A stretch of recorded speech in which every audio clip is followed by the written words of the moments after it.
What's going on, everyone? This is Rob from Rob Invest coming at you with another video. Today, I want to talk about NAV price and is it important or not? And the reason why I want to talk about this is because a couple of days ago, after I made my last long form video, somebody commented and asked if the NAV is important. I basically gave him a basic answer, and I just basically want to talk about that because NAV is pretty controversial. Some people say the NAV doesn't matter. Some people say the NAV does matter. And in this video, I'm going to talk about if the NAV matters or not. And this will be more of opinion based. So, guys, if you guys are interested in building passive income through dividends, please like, share, and subscribe, and we can become financially free together. Also, I'm not a financial advisor. This video is for entertainment and educational purposes, so please do your own research. All right, so to the topic. Now, again, we're talking about the stocks NAV, and when we're talking about NAV, we're talking about covered call ETF, and NAV is just basically the stock price. Now, the NAV can stay the same, the NAV can go up, the NAV can go down. It's basically like a regular stock price. But we're going to be talking into the covered call space. Now, again, we have people that will say, well, the yield does not matter. It's all about the distributions. And then we have other people that will say, well, the NAV doesn't matter and it shouldn't erode. Now, that's one side and that's the other. Now, the one side that will say, okay, well, the NAV doesn't matter as long as you get the distributions. These are usually the people that have that are invested in the high yield products, such as the Yield Max funds or a lot of the round hill funds. And on the other side, we have individuals that say that NAV matters. And I think, in my opinion, a lot of those investors, a lot of those covered call investors are investing in a lower yield with the stable NAV. And these are like the NEOS investments, the Goldman Sachs covered call ETFs, etc. So here's my take on that. NAV is extremely important when it comes to covered call ETFs, in my opinion. And here's why. We have one end on the spectrum that people say, well, the NAV doesn't matter, the distributions do. But here's the thing with that. When your NAV goes down, so like let's just talk about the Yield Max products. I mean, there are a lot of people who are big on the Yield Max products. And a lot of the Yield Max products have experienced reverse splits, heavy NAV erosion, even multiple reverse splits. I mean, let's look at Tesla for an example. It's gone down 80% since inception, but you have these people, you have these investors, not these people, but these investors that will sit here and say, well, as long as they're paying out distributions, who cares? But here's the thing, and I'm gonna just say it like this. I'm gonna just come out and say it. Yes, the NAV does matter. Okay, here's why. If your NAV erodes, that means the distributions are going to be affected. So, if the NAV drops by 50%, most likely your income is going to drop by 50%. So let's do an example of Tesla. Okay, Tesla pays a 70% yield, right? Okay, it starts at $20 a share. And let's say you have a $100,000 portfolio, right? So you put that in there. Logically, 70% of 100,000 is 70,000. But if Tesla drops, if the NAV or stock price drops 50%, so let's say it goes from $20 a share to $10 a share, then your portfolio value will be $10, 100,000, and it'll go down to 50,000. Now this is only if you take the distributions, right? Now if you reinvest in the distributions, it's a different story. So again, if your portfolio goes from 100,000 to 50,000, your income is going to be cut in half.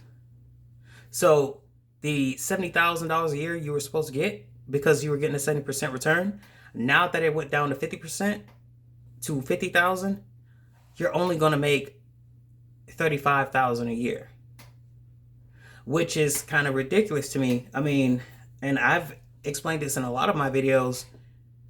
What is the point of advertising a 70% yield when you're only getting a 25 to 35% total return? Now, if you reinvested the dividends, and I'm sticking on Tesla. If you would have reinvested in the dividends since inception to the first year, you would have got a 50% return, maybe 40 to 50% total return if you reinvest in the dividends, but which is better, but it's still not good enough because you're advertising a 70% return. And this is just from the distributions, right? And you're only getting a 25 to 50% return. Again, that just does not sound right to me. So again, NAV is very important. It is. And for the people that say, in my opinion, for the people that say, oh, it's just about the distributions, it's just about the distributions. Okay, yeah, you're getting the distributions. But with these, super high yields, they're fluctuating. And in my opinion, if you're an income investor, you want I would just say for me, right? In my opinion, an income investor should have something that is stable, not where everything is fluctuating. Now, can you make money off of the Yield Max products? Of course you can, especially if you reinvest in the dividends. But again, if you got a 70% distribution, why are you getting a 25% return? Doesn't make any sense. And then a lot of these, real high yield products are not tax efficient. So, that's going to be eating away through your taxes too. I mean, that's going to eat away of your profits too. And then the expense ratio. So, there's a lot that go into these things. I'm not going to say they're terrible, but they're not as cracked up as everybody thinks they are. And then there are a few people that were big into Yield Max, and then they're finally seeing the reality. Okay, well, these products aren't as good as they thought it would be. So again, you got to have the stable NAV, right? For me, income equals stability.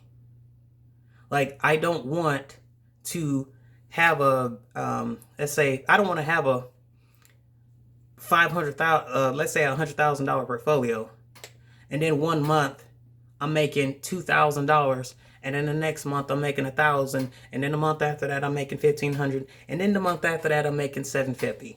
I mean, hey, you're still getting some income, but in my opinion, I don't think that's true income, because true income should be stable. And this is why I like a lot of the NEOS products. Yeah, okay, there's not a bunch of growth to it, right? And the yields are not super high. I mean, there's a little bit of growth to it, but the yields are not super high. But it's a good yield, and it's pretty stable, and it recovers.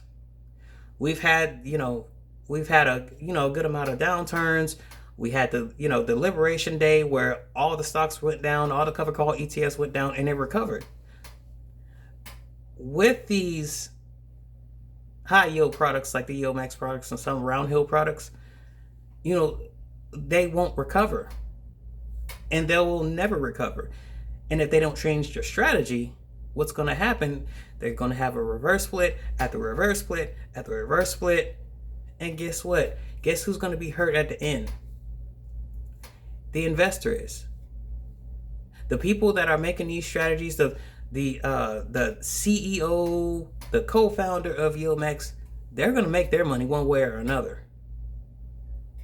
They're going to make their money one way or another. I don't even think they're losing money. The people who are going to lose the money is you, is the investor who invests in these. And, in my opinion, if you're going to have the YieldMax products, have a small allocation to it, maybe 5 to 10%, just to get a little extra boost in your income. But again, that's my opinion. You could do whatever you want.